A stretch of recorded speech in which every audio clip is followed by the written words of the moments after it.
Good morning दोस्तों, स्वागत है आपका हमारा यूट्यूब चैनल BS स्टडी में। दोस्तों आज है 24 अगस्त 2021 और 24 अगस्त 2021 से करंट अफेयर्स के जितने भी क्वेश्चन बनेंगे उन पे हम लोग चर्चा करेंगे। अगर आप हमारे चैनल पे नए हैं तो हमारे चैनल को सब्सक्राइब करना बिल्कुल ना भूलें और बेल आइकन ज़रूर दबा दें हमारे नए नए वीडियो से अपडेट रहने के लिए। तो दोस्तों 24 अगस्त 2021 के जो करंट अफेयर्स के क्वेश्चन हैं उनमें से आज का जो पहला सवाल है, निम्न में से किस राज्य के पूर्व सीएम और राज्यपाल कल्याण सिंह का हाल ही में 89 साल की उम्र में निधन हो गया है।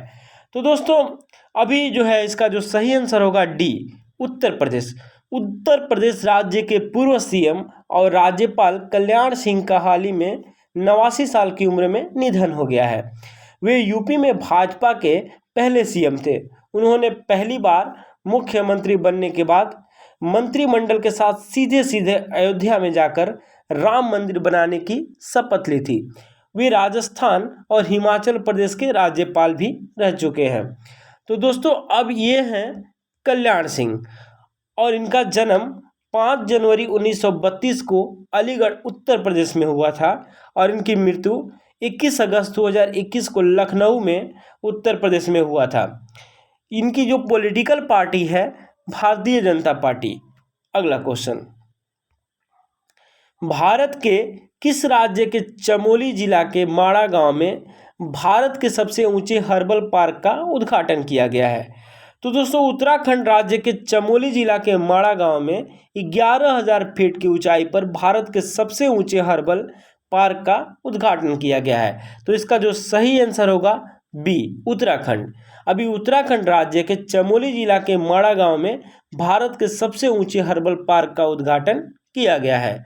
तो दोस्तों ये है मैप में उत्तराखंड और उत्तराखंड की राजधानी देहरादून है। इसकी स्थापना 9 नवंबर 2000 ईस्वी को हुई थी। और अभी उत्तराखंड के जो मुख्यमंत्री हैं वो पुष्कर सिंह धामी हैं और यहाँ के राज्यपाल बेबी रानी मौर्य हैं।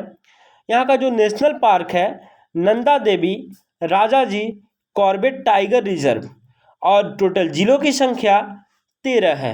अगला क्वेश्चन, श्रीला गणेशन को किस राज्य का राज्यपाल नियुक्त किया गया है?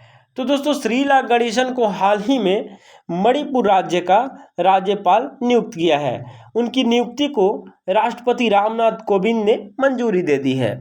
यह नियुक्ति उनके पदभार ग्रहण करने की तिथि से प्रभावी होगी।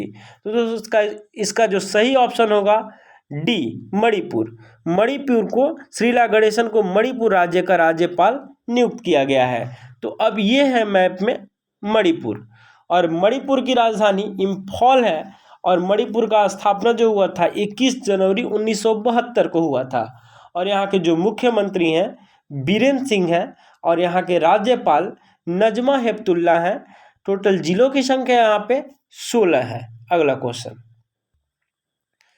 NTPC लिमिटेड ने किस राज्य में देश की सबसे बड़ी फ्लोटिंग सोलर PV परियोजना शुरू की है? तो दोस्तों अब जानते हैं कि NTPC है क्या। तो पहले इसके बारे में समझते हैं। NTPC तो इसका पूरा नाम है नेशनल थर्मल पावर कॉरपोरेशन। तो दोस्तों NTPC लिमिटेड ने भारत सरकार द्वारा वर्ष 2018 में अधिसूचित फ्लेक्सिबलाइजेशन योजना के तहत आंध्र प्रदेश के विशाखापत्तनम में देश की सीमांतरी थर्मल स्टेशन के जलाशय पर 25 मेगावाट की सबसे बड़ी फ्लोटिंग सोलर PV परियोजना शुरू की है। यह इस योजना के तहत स्थापित की जाने वाली पहली सौर परियोजना है। तो दोस्तों अभी NTPC लिमिटेड ने आंध्र प्रदेश में देश की सबसे बड़ी फ्लोटिंग सोलर PV परियोजना शुरू की है। तो इसका जो सही आंसर होगा बी, आंध्र प्रदेश। तो ये है मैप में आंध्र प्रदेश। आंध्र प्रदेश की राजधानी जो है प्रेजेंट हैदराबाद और प्रपोज्ड राजधानी जो है अमरावती है। इसकी स्थापना 1 नवंबर 1956 को हुआ था और यहाँ के जो अभी मुख्यमंत्री हैं YS जगनमोहन रेड्डी हैं और यहाँ के गवर्नर जो हैं राज्यपाल विश्वभूषण हरिचंद्र। और यहाँ का सबसे जो प्रमुख नृत्य है वो है कुचिपुड़ी और यहाँ की प्रमुख नदी गोदावरी है। टोटल जिलों की संख्या 13 है। अगला क्वेश्चन, दास व्यापार एवं इसके उन्मूलन के लिए अंतर्राष्ट्रीय दिवस कब मनाया जाता है? तो दोस्तों 23 अगस्त को विश्व भर में दास व्यापार एवं इसके उन्मूलन के लिए अंतर्राष्ट्रीय दिवस मनाया जाता है। यह दिवस सभी लोगों की स्मृति में दास व्यापार की त्रासदी को दर्शाने के लिए मनाया जाता है। तो इसका जो सही आंसर होगा बी, 23 अगस्त को विश्व भर में दास व्यापार एवं उन्मूलन के लिए अंतर्राष्ट्रीय दिवस मनाया जाता है। अगला क्वेश्चन,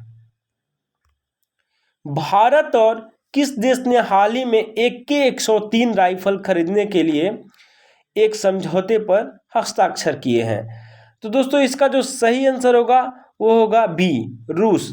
तो दोस्तों भारत और रूस ने हाल ही में AK-103 राइफल खरीदने के लिए एक समझौते पर हस्ताक्षर किए हैं। इस मेगा इन्फैंट्री आधुनिकीकरण कार्यक्रम के तहत भारतीय सेना के लिए रूस से कई AK-103 श्रृंखला की असॉल्ट राइफलें खरीदी जा रही है। यह AK-47 राइफल का नवीनतम और सबसे उन्नत संस्करण है। तो दोस्तों ये कदम अभी जो है भारत रूस के साथ उठाया है। तो ये है अब मैप में रूस, और रूस की राजधानी मॉस्को है, और यहाँ के जो प्रेसिडेंट हैं व्लादिमीर पुतिन हैं, और यहाँ के प्राइम मिनिस्टर मिखाइल काशियानोव हैं। यहाँ की जो करेंसी है रूबल है, और यहाँ का जो पार्लियामेंट, रूस का जो पार्लियामेंट का नाम है द फेडरल असेंबली। अगला question, the stranger in the mirror पुस्तक को किसने लिखा है? तो दोस्तों द स्ट्रेंजर इन द पुस्तक को जो इसका सही आंसर होगा ए, राकेश ओम प्रकाश मेहरा के द्वारा लिखा गया है। इस पुस्तक को राकेश ओम प्रकाश मेहरा लिखे हैं। अगला क्वेश्चन, टेलीविजन निगरानी एजेंसी BARC के नए CEO कौन नियुक्त हुए हैं? तो दोस्तों अब जो है इसके जो नए CEO बने हैं वो हैं नकुल चोपड़ा। इसका जो सही आंसर होगा सी, नकुल चोपड़ा जो है टेलीविजन निगरानी एजेंसी BARC के नए CEO नियुक्त हुए हैं। तो दोस्तों अब BARC का मतलब क्या होता है? तो इसका मतलब है ब्रॉडकास्ट ऑडियंस रिसर्च काउंसिल। तो जो इसकी स्थापना जो हुई थी 2010 में, इसका मुख्यालय जो है मुंबई महाराष्ट्र में है, और इसके अध्यक्ष अभी जो है पुनीत गोयनका है, और इनके अभी CEO जो है नकुल चोपड़ा है, नकुल चोपड़ा। अगला क्वेश्चन, हाल ही में पुणे स्टेडियम का नाम किसके नाम पर रखने की घोषणा की गई है? तो दोस्तों अभी जो है पुणे स्टेडियम का नाम नीरज चोपड़ा, इसका जो सही आंसर होगा सी, नीरज चोपड़ा। नीरज चोपड़ा के बारे में जानते हैं। नीरज चोपड़ा ने 7 अगस्त 2021 को 87.58 मीटर भाला फेंक कर देश को एथलेटिक्स में पहला ओलंपिक पदक दिलाया था। नीरज ओलंपिक खेलों में व्यक्तिगत स्वर्ण पदक जीतने वाले केवल दूसरे भारतीय खिलाड़ी हैं। पहले जो है अभिनव बिंद्रा थे, और दूसरा जो है नीरज चोपड़ा है। तो अभी नीरज चोपड़ा के ही नाम पे पुणे स्टेडियम का नाम जो है रखने की घोषणा की गई है। अगला क्वेश्चन, हाल ही में नाटो ने किस देश के सभी समर्थन निलंबित कर दिए हैं? तो दोस्तों अभी हाल ही में नाटो ने जो है अफगानिस्तान, तो इसका जो सही आंसर होगा डी, अफगानिस्तान के जो है सभी समर्थन निलंबित कर दिए हैं। तो अब जानते हैं नाटो के बारे में कि नाटो है क्या। तो नाटो का जो पूरा नाम है नॉर्थ अटलांटिक ट्रीटी ऑर्गेनाइजेशन। इसकी स्थापना जो हुई थी 4 अप्रैल 1949 को हुई थी, और इसका हेडक्वार्टर जो है ब्रुसेल्स जो कि बेल्जियम में है, और इसके सेक्रेटरी जनरल जो है जेंस स्टोलनबर्ग हैं। नाटो के जो सदस्य देश हैं France, Belgium, Luxembourg, Britain, Netherland, Canada, Denmark, Iceland, Italy, Norway, पुर्तगाल और संयुक्त राज्य अमेरिका। तो दोस्तों धन्यवाद हमारे वीडियो से लास्ट तक बने रहने के लिए। ऐसे ही हमारे वीडियो को देखते रहें और हमारे चैनल को सब्सक्राइब जरूर कर दें और हमारे नए नए वीडियो से अपडेट रहने के लिए बेल आइकन जरूर दबाएं। तो इसके लिए आपको thanks for watching my video.